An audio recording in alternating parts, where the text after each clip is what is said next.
Good day. So, dito sa ating fourth example sa equilibrium and support reaction. So, we have this setup, a cantilever beam with uniform distributed load. Ito si 30. May 70 ka na point load at the end na meron kang concentrated moment na 150 kilonewton meter. Okay. So, just like before, draw natin yung assumed free body diagram or the FBD of support. So, ito yung support mo, cantilever beam. Ito, this part. So, draw natin. So, this is A. So, obviously, this is AY. Right? AY.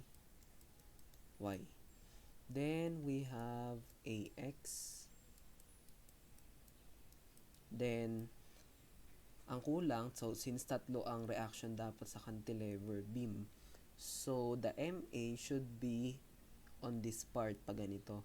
Kasi, if you see the diagram, mostly of the loads, or rather the 150 also, papunta siya sa paganyan. So, dapat kailangan may magre-resist on this part.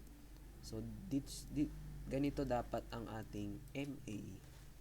So, this is MA. Okay, so ito yung basis natin.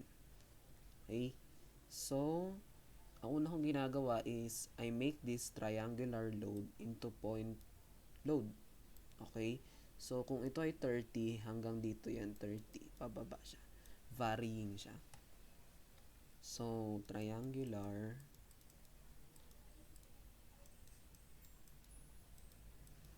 to point load.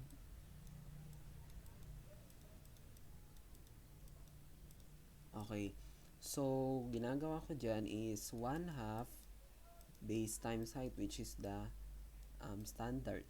So 1/2, what is your base? Your base is 30. Okay, then yung height mo is 2. Okay, so I'm sorry, pwede rin siyang baligtad, 2 times 30, it doesn't matter. So 1/2 base times the height. So that is 30 kilo Newton. So that is our now point load on that part. Next, summation of forces X. Summation of forces X is equals to 0. So, ang AX natin dyan ay 0 lang. Okay? Next, summation of forces Y tayo. All upwards are all positive. So, we have here AY. So, ito siya. AY. Upward ang ating assumption. Then, lahat ng ito, si 30. Then, yung point load natin kaninang 30 dun sa triangular. Plus the 70. Okay? So, that is AY minus 30 minus 120 minus 70 is equals to 0. Okay? So, that is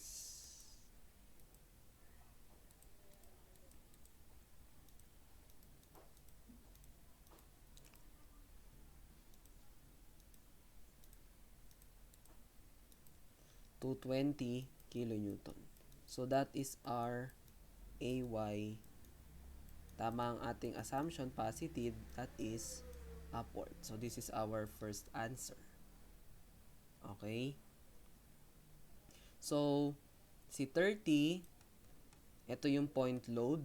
Then, si 120, galing siya kay uniformly distributed load na 30 times its length, which is 4. Then, yung 70 na point load sa end ng beam.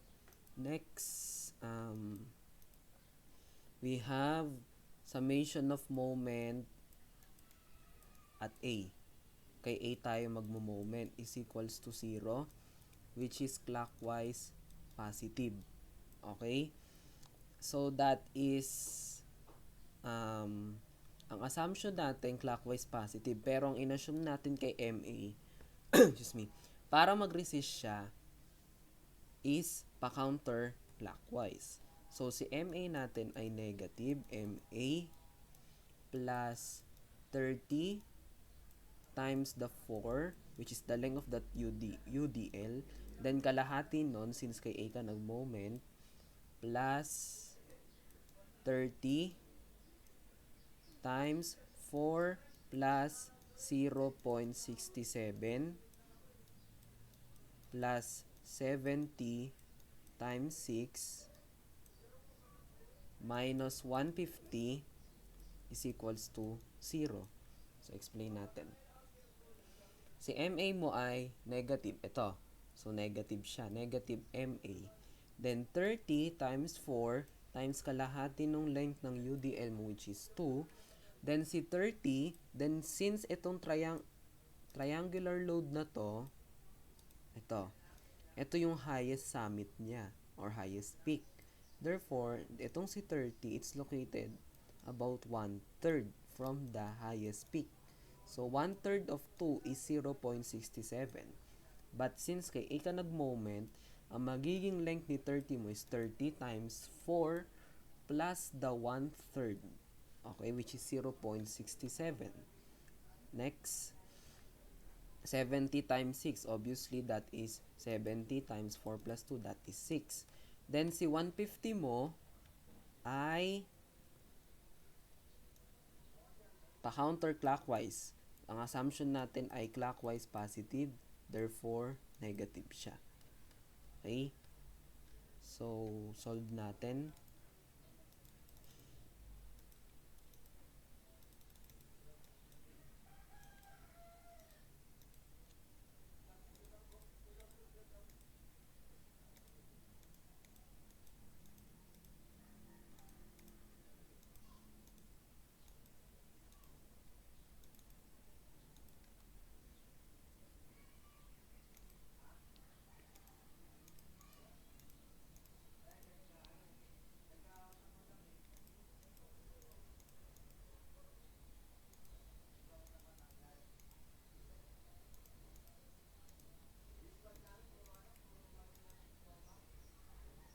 Okay.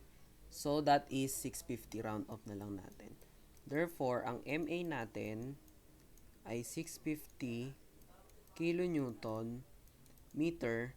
Tama ang ating assumption counterclockwise. Okay, so ito yung pangalawa nating sagot. Then, ito. So, pwede nyo rin naman isama si CCX, but since 0 naman, pwede rin naman siyang isa. Okay? So, that's it. I hope you learned something. Thank you for watching. Like, share, and subscribe. Bye!